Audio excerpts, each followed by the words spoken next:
Hello everyone and welcome. My name is Julie Mann. I am a professional network marketer, an actor and also an EFT practitioner. And today I'm joined by singer-songwriter, officiant and shamanic healer, Debra Alt. Hi Debra. Hi Julie. Great to see you. Me too. So first question, were your family musical? How did it all begin? Well, actually, the beginning for me was catching a whiff of folk songs in the 60s. And I was about 10, and we went to elementary school and had a choice of the recorder or the guitar. And I just saw it as an amazing opportunity to be like all the folk singers that I was listening to. So I begged my parents for the $10 that it would cost to have the guitar as opposed to the recorder, which did not particularly appeal to me. And I begged relentlessly. And then as soon as I got that guitar, I was hooked. And I've been playing it ever since. And that's really what it started. There was really no music in the home. My maternal grandfather, was a singer, but it really wasn't an active part of our life. It was just something that came from a deep part of me, just to want to be musical. And it just, it's been over 50 years now. Wow. It's been such a deep part of my life. So at what point did you decide to become professional? It was actually in my early 20s when I had gotten out of college, and I thought of myself as a late bloomer, and I didn't really know what I wanted to do with my life. And I went from studying theater to psychology, and then I did some graduate school. But ultimately, what really made my heart sing was music. So I joined bands, and I actually went on the road and toured and started getting work as a wedding band singer, because that was the way to make a living with music. I mean, back then in the 70s, live music was, I remember having a bumper sticker that said support live music, because even then, there were people that were not necessarily willing to pay for live music, but it was much more popular then. I mean, you wouldn't even hesitate about going to a wedding. You would never expect to see a DJ back then. So I got a lot of work, and I liked it. I loved singing, and I played the keyboard, and mostly the keyboard when I was singing, but because there were always guitar players that were better than I was. And I just loved doing it. And then I took a break when my daughter was born, and other life stuff that got in the way. And you can read about that in my memoir. And then when I was in my 30s, I did a workshop, a personal growth workshop. And it was really about learning to listen to your inner voice. And I love personal growth on so many levels and so many realms. And in this particular course, I was in the hot seat, so to speak, and I suddenly realized through a series of processes and questions that the thing that I loved the most, writing songs, was on the furthest back burner of the proverbial stove of my life. And I just realized that, oh my God, it is the last thing I think about, the last thing I do for years. So I literally went home after that. I had traveled somewhere on the weekend, and I called the piano tutor immediately and got working, and we actually ended up collaborating on songs. And then I just decided that that was the way to go, to write songs and record, because I needed to express myself. It was such a powerful awakening for me. And it's been the most important thing in my life ever since then. So it's been decades now. Amazing. I've heard you sing, Debra, and I know that you've got this unique ability to really connect with people on a deep level, haven't you? Well, that's a lovely way to say it. Thank you. So how did how old were you when you discovered that you had that talent?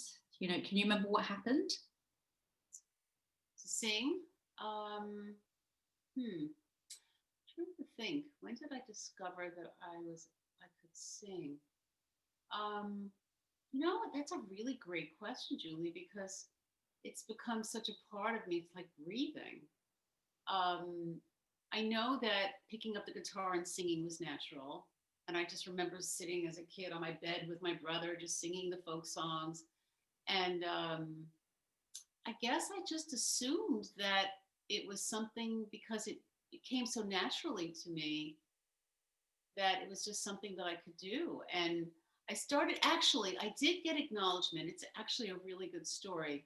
Um, when I worked for Rolling Stone magazine back in the late 70s, and I went to an editorial conference, and it was run by the then editor Jan Wenner, and all the editors came, and they were wannabe musicians. So we all gathered at this incredible place called Shelter Island, and about 2 o'clock in the morning, and all these wannabe musicians, and everyone was drunk and partying like crazy. And I was just part of a group of editorial assistants. But I knew then that I really loved singing, and I still hadn't decided whether I wanted to be a writer or a singer. And then this editor who took a liking to me asked me if I wanted to go up and sing. So I got up on stage in front of a lot of people at 2 o'clock in the morning, I remember, and I belted out a version of Lowell George's Willing. And it was in my range, and and I was a Linda Ronstadt fan, and I just blew people away. And that was like a Star is Born moment. And Jan Wenner ended up creating a band around me. And I was too young and immature to really be able to harness this opportunity, because it really was an amazing opportunity. I did sing at the Rolling Stone magazine Christmas party. I was the lead singer, and I met some amazing musicians, Jay Giles. And in fact,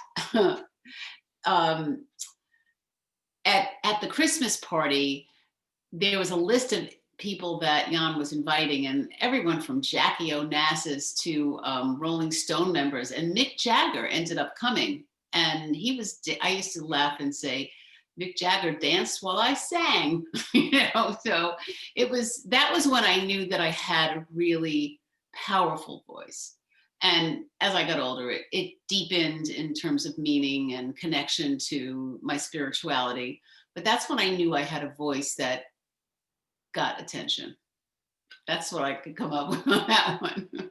Amazing story. It was really amazing. So of all the lyrics you've ever written, which one are you most proud of? Oh, well, I really do love all my titles, because they always feel like they just kind of come to me.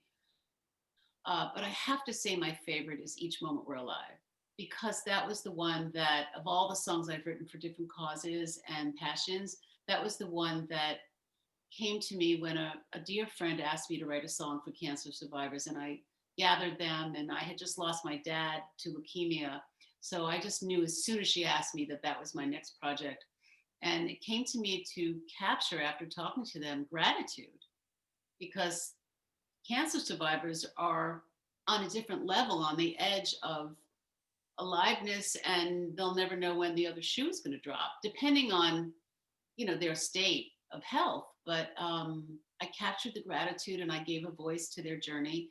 And the reason I'm so proud of it is the song became a book that celebrated my friend, who was an award-winning photographer, and we illustrated her photographs with the lyrics of the song. And it also became, after we did healing workshops, and I partnered with a woman who found the song, who needed something for her video, we ended up, she took the ball and ran, really, mostly, and created a nonprofit, and it supports cancer survivors all over. It's called Each Moment We're Alive LLC, and I'm very proud of that, because from the seed of that creation, which was so pure, became this organization that helps so many people. And I know that everyone that I've lost, unfortunately there's quite a few, to cancer, I just can feel that it brings some meaning and purpose to that creation. So yeah, that I'm most proud of that one. Beautiful. Well, you are sitting at your piano, so would you like to play that for us? Sure. Actually, that song I usually play on the guitar, but I could, since I'm at the piano, You want to play something else that you particularly like? yeah, I'll play something that I've written. Yeah, I think the song I was thinking about maybe playing is a song that I wrote that is an example of how I try to bring the personal and the universal together, which is something that I felt it's just slightly political in that I was very incensed when the Senate confirmation hearings were going on about 2 years ago for the Supreme Court justice seat. I'm sure you're aware of that. And at the time, it was the Me Too movement was really growing, and I was so emotionally connected to it. And I realized it was because there was a resonance to my own experience of subtle emotional abuse, which is, I think, emotionally very similar energetically to what was going on in the Me Too movement. So I tried to capture that and bring it together. So this is the song that's called What a Woman Will Do. Perfect. Okay.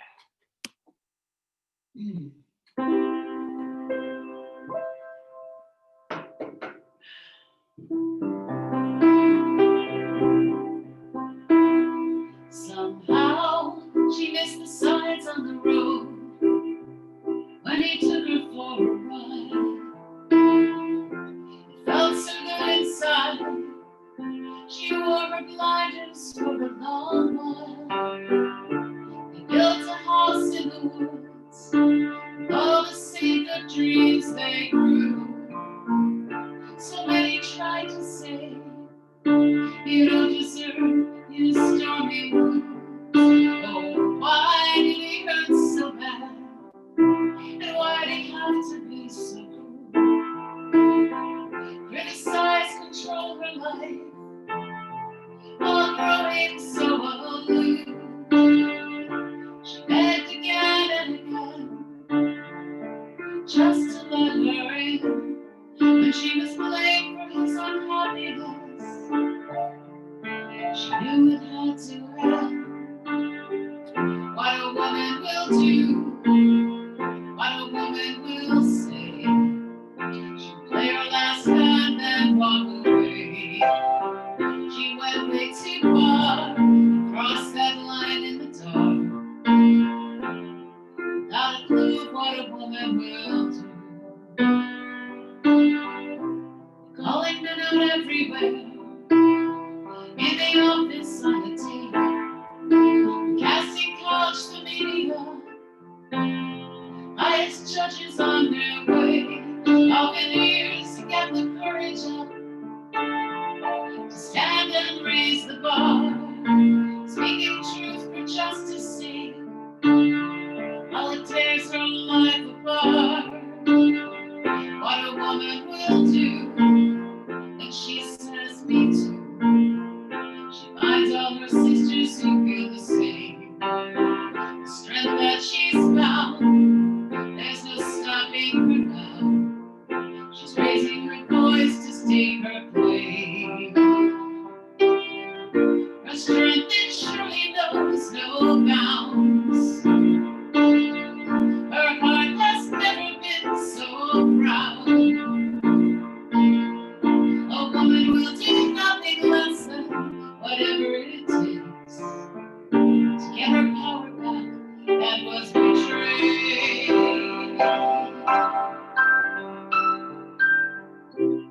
She left the house in the woods, at the things that brought her joy, shed the bitter memories, his name and all he scorned, on a journey of discovery, of wisdom old and deep. The unknown is a mystery that's better than he'll ever be.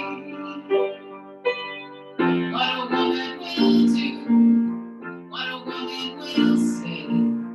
She'll play her last hand and walk away.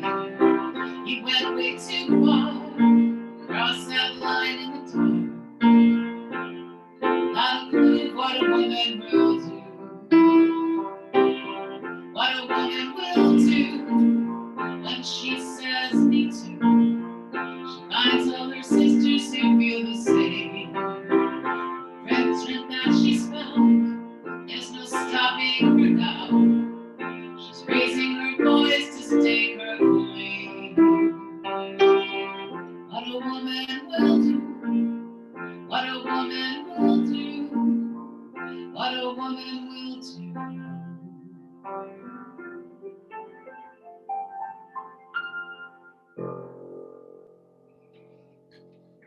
my goodness, I love that.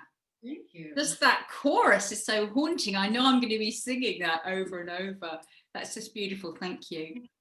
So you mentioned briefly that you wrote a book, and I know that the legendary and absolutely wonderful Dr. Wayne Dyer, who unfortunately is not alive anymore, actually wrote beautiful, just beautiful, Debra's song Brought Me to Tears.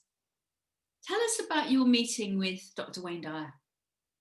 Oh yeah, that was another wonderful Star is Born kind of moment. It was very special. I was at a Hay House publishing conference to learn more about publishing the hardcover version of Each Moment We're Alive. And it was the end of the weekend and I was tired and I was wondering if I really got what I came for. And at the end, and Wayne Dyer was the, it wasn't really that he was a guest speaker. He was just part of the conference because he's such an integral part of the Hay House family. It was run by the CEO of Hay House. And people were looking up to Wayne like he was the godfather figure. It was very sweet. And toward the end, he was up on stage and they asked for people to bring up their questions about the publishing projects that they had. And I had a few pragmatic questions about how to upload photos and MP3s and things like that. So I was a little electronically challenged, still am. And I went up with my question and there was a little line and there were about 500 people in the conference and everyone pretty much is a wannabe author.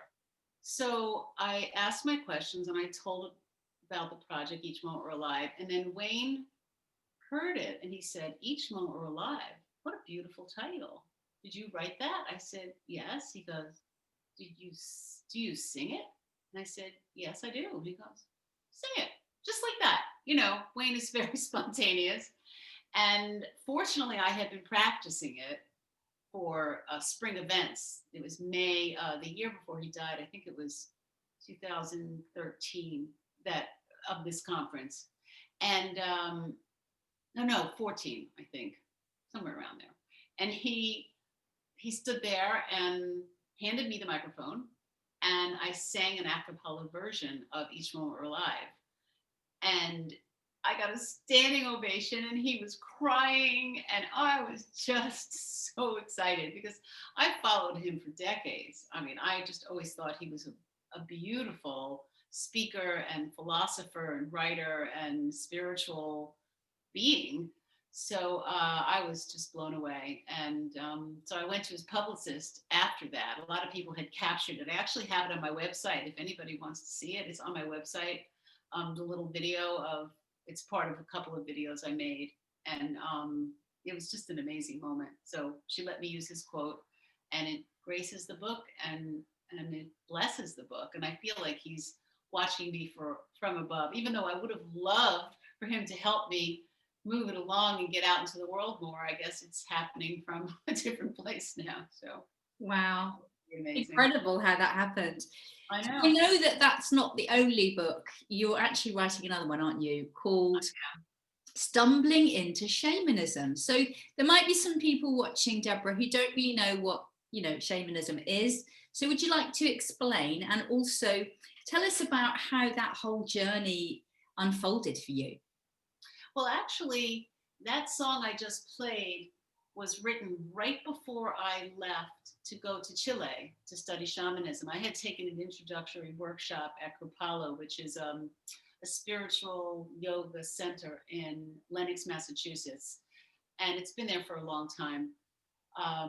And I was introduced, so I went there actually just to meet a friend who lived about, we were equidistant to where Kripalu was located. And there was an introductory workshop by Alberto Bialdo, who is also a Hay House author and who is considered the, I guess you could say, the Western father of shamanism, because he, through all his studies as a medical anthropologist, he came to know that he was meant to bring shamanism into the West. And particularly the message that spoke to me so deeply was that we, given the state of the earth and all the problems of humanity at this time, well, at that time, it was 2 years ago, but it certainly is more pronounced now, that there was no longer the luxury of people studying shamanism for the many years that it takes to become adept at being a shaman.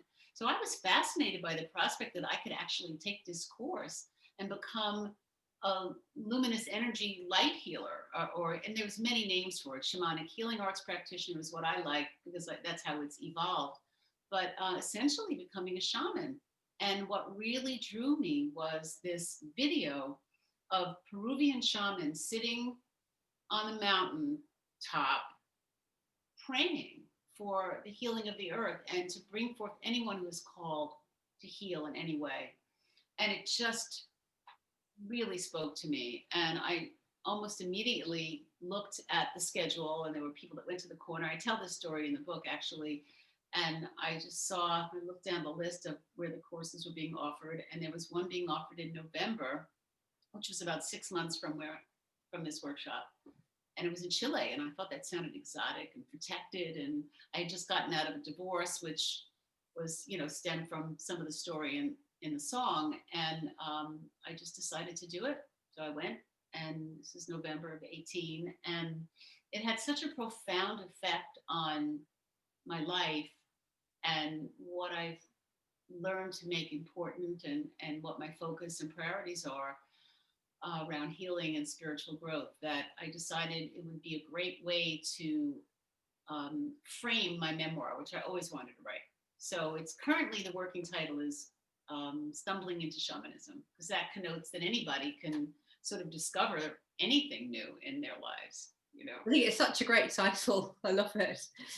So obviously you're a really busy woman. You're writing songs, you're performing, you're writing a book, 2 books, and also you are an officiant. So whatever made you decide to do that? Well, honestly, I had a friend who officiates at weddings, and part of the beauty of shamanism, that it really exalts ceremony in every form. And I just became an officiant. It's an easy way to become an officiant online, but it's supported by all the things that I've learned around ceremony. And I love ceremony. I mean, I just always have.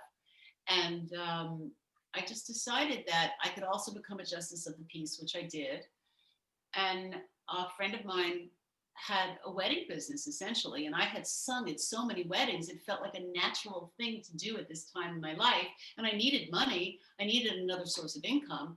So, and there's always people getting married, fortunately, and so I decided to do that. And I decided to stand out and be a little different, not your typical officiant, by offering music. So I can actually perform the ceremony and pick up my guitar and bring a song into it. And I think it just enhances and lifts it in a way that nothing else can. So.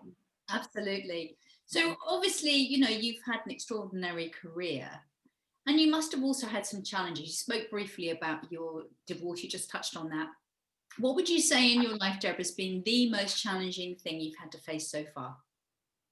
In my life in general? Yeah, in your career, in your life, whatever. I would have to say that among the many challenges that I've faced would be dealing with loved ones getting cancer and watching them suffer. And also, I talk a lot about emotional abuse because I experienced it in different ways, not only with my ex-husband, which was a subtle experience of gaslighting, which has become a more common phrase now in the vernacular, I guess you could say. But also as a child, I was emotionally abused and verbally abused. And I learned from that experience how to really understand compassion. It became a portal of understanding compassion for me. But it was very challenging to go through that and to feel so beaten down. And I really can see the ways in which I see myself, I use the phrase late bloomer, but what that connotes for me is that it took me a really long time to come into myself. I was so battered and so struggling with my self-worth that my creativity was I believe it's connected to the divine source, however you conceive of that. And that was the force that pushed me through it. But it was very challenging. It's really hard to always have to pick myself up by the bootstraps, despite how beaten down I'd been, and for whatever the reasons, which we wouldn't go into it in this interview. I think it seems like the powerful women that I've known and read about, and who we as a society often look up to and admire, have often been victims of some form of abuse and extreme challenge emotionally. Mhm. So I feel like I'm in that camp. And the more I read about other people, particularly women, I enjoy reading memoirs.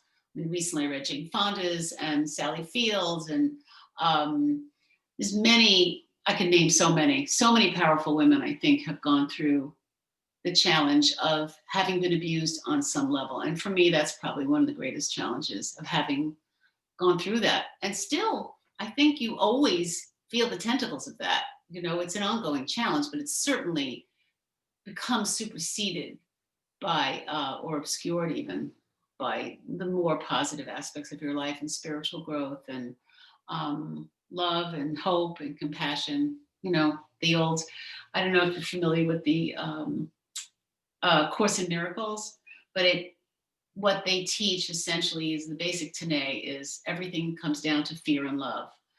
And if it's not based in fear, it's based in love, and to always choose love at every possible moment. And that's always worthwhile, and we can never get too many reminders of that. And I think for those of us who have not had the most loving and supporting environment, because of relative degrees of unconsciousness of how we were raised at the time and wherever our parents were at, um, I think it's really challenging. So I know I've said a mouthful about it, but you know, I feel very strongly about it. Yeah, and I guess you were able to turn that around and use it in your music, aren't you? Which is Oh, absolutely. I mean, I really, the name of my new company, where I officiate weddings and publish books and things like that, is Love, Light, and Music. So I love saying love and light, because that to me captures everything. To me, light is what we have to bring into the world. I'd like to think of myself as a light bearer, and shamanism is a new framework for that. It's one of the oldest, most ancient healing practices ever, and it's become more modern and more common. But to understand it is really just to deepen your personal work, because through your own personal healing, you're able to help effectuate others. So I like to do that with writing and singing and speaking. And I actually have a practice too, where I help people. So wonderful. So before we close, when you're no longer on this planet, Deborah, what would you really like to be remembered for? mm, that's a great question. You know, and I've been thinking about that kind of thing lately. Um, Given the pandemic and this existential threat that we're also aware of, peripherally or not, um, I would like to be remembered as a light bearer, as someone who took the stuff of life and the stuff of determination and passion and power and compassion, and um, saw the light of hope, saw the light of God, or a higher being, and just tried to bring it into my life as much as possible. You know, I mean, we're imperfect humans by nature, um, you know, and I do believe that we are spiritual beings having a human experience, as Wayne Dyer used to say a lot, and it's been said by many brilliant people. And I think it really captures an essential truth. So I would like to be remembered as one of those human beings who really tried to transcend as much as I could of the human frailties, and try to shine a light. Beautiful. Well, thank you so much for sharing some of your light with us. Oh, It's been a pleasure. thank you. It's been lovely meeting you and talking to you.